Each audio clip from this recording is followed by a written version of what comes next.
प्यारे दोस्तों नमस्ते। आइए हम सुनते हैं बृहस्पति वार की एक प्यारी सी कहानी अच्छी लगे तो कमेंट बॉक्स में बृहस्पति महाराज की जय जरूर लिखें। किसी नगर में एक साहूकार रहता था जिसके घर में धन दौलत वस्त्र किसी भी चीज की कमी नहीं थी, परंतु उसकी स्त्री बहुत ही कृपण थी। किसी भी भिक्षार्थी को कुछ नहीं देती थी, सारा दिन घर के काम काज में लगी रहती थी। एक दिन बृहस्पतिवार के दिन साधु महात्मा उसके घर पर आए और भिक्षा की याचना की। स्त्री उस समय घर के आंगन को लीप रही थी। इस कारण वो साधु महाराज से कहने लगी, साधु बाबा, इस समय तो मैं घर में काम कर रही हूँ, मैं आपको कुछ नहीं दे सकती, फिर किसी अवकाश समय आना। साधु महात्मा वहाँ से खाली हाथ चले गए। फिर कुछ दिनों बाद वही साधु महात्मा आए और उसी तरह भिक्षा मांगने लगे। साहूकारनी उस समय अपने लड़के को खाना खिला रही थी। कहने लगी, महाराज मैं क्या करूं, अभी मेरे पास अवकाश नहीं है, इसलिए मैं आपको भिक्षा नहीं दे सकती। तीसरी बार महाराज आए तो उसने पहले की तरह ही टालना चाहा, परंतु महात्मा जी कहने लगे, यदि तुमको बिल्कुल ही अवकाश हो जाए तो क्या तुम मुझे कुछ दोगी? साहूकारनी कहने लगी, हाँ महाराज, यदि ऐसा हो जाए तो आपकी बड़ी कृपा होगी। साधु महाराज कहने लगे, अच्छा तो फिर मैं एक उपाय बताता हूँ।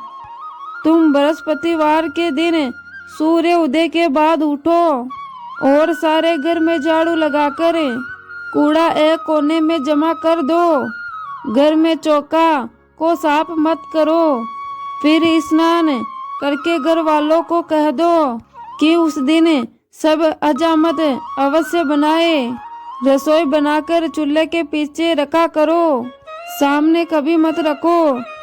सायंकाल को अंधेरा होने के बाद दीपक जलाओ तथा बृहस्पतिवार को पीले वस्त्र मत धारण करो, ना ही पीले रंग की चीजों का भोजन खाओ। यदि तुम ऐसा करोगी तो तुझे घर का कोई काम ही नहीं करना पड़ेगा। अब साहूकारनी ने ऐसा ही किया। बृहस्पतिवार को दिन आया और उस दिन सूर्य उदय होने के बाद साहूकारनी उठी। घर में झाड़ू लगाकर कूड़ा एक कोने में जमा कर दिया। पुरुषों ने हजामत बनाई और भोजन बना के चूल्हे के पीछे रखा।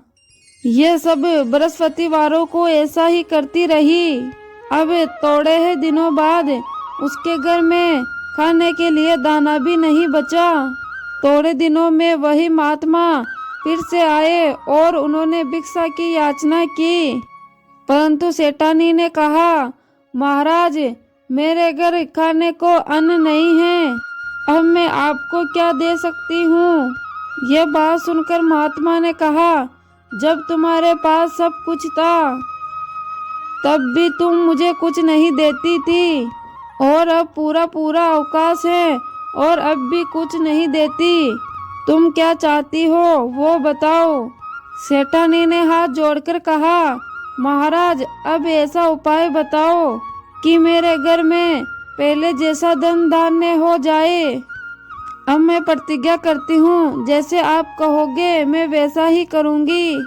अब महात्मा जी बोले, बृहस्पतिवार को प्रातःकाल उठकर स्नान आदि से निवृत्त होकर अपने घर को गौ के गोबर से लीपो तथा घर के पुरुष हजामत ना बनाए। भूखों को अन्न जल दान दो। ठीक सायंकाल दीपक जलाओ। यदि तुम ऐसा करोगी तो तुम्हारी सभी मनोकामनाएं भगवान पूरी करेंगे। अब सेठानी ने ऐसा ही किया और अब उसके घर में धन धान्य वैसा ही हो गया जैसे पहले था।